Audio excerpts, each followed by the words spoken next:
The top U.S. general said China's test of a hypersonic weapon over the summer was very concerning and that it has all of our attention. Joint Chiefs of Staff Chairman Gen.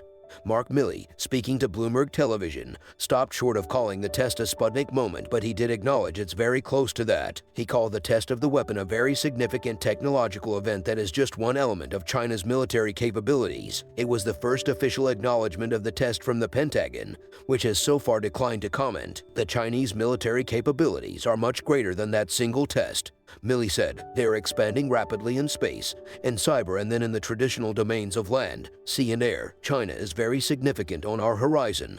Milley added, earlier this month, the Financial Times reported about a Chinese test of a hypersonic glide vehicle launched from a rocket in low Earth orbit that could theoretically be capable of evading U.S. missile defense systems. The speed with which the Chinese developed the system surprised U.S. national security officials. When asked about the Financial Times report, China's Ministry of Foreign Affairs spokesperson Zhao Lijian said the August test was a spacecraft, not a missile. This test was a routine spacecraft experiment to verify the reusable technology of spacecraft, which is of great significance for reducing the cost of spacecraft use. It can provide a convenient and cheap way for humans to use space peacefully. Many companies in the world have carried out similar experiments, Zhao said. On Wednesday, the U.S. military briefed space and defense companies about national security threats, including hypersonic and anti-satellite weapons, in an attempt to jumpstart private development of future military technologies for the Space Force. The Space Warfighting Analysis Center shared the largest amount of threat models that have ever been released to representatives from roughly 180 companies at a 6-hour-long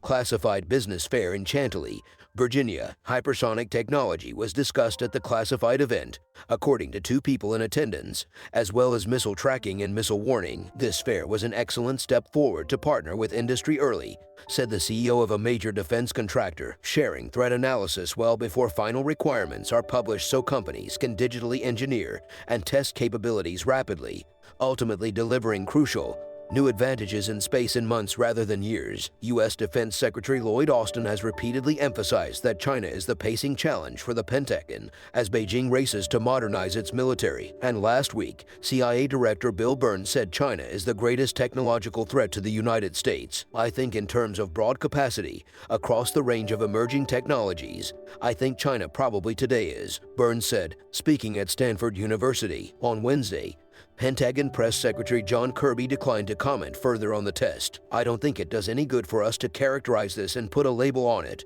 this advancement of capabilities, Kirby said during a news briefing at the Pentagon on Wednesday. He said the department has been clear about its concerns regarding China's advancements in certain capabilities. We've been very clear about our concerns over China's advancements in certain capabilities, a wide range of capabilities that the Secretary noted himself do very little to help decrease tensions in the region and beyond, and these advanced military capabilities are paired with a foreign and defense policy approach that uses intimidation and coercion of neighboring nations to yield to China's interests.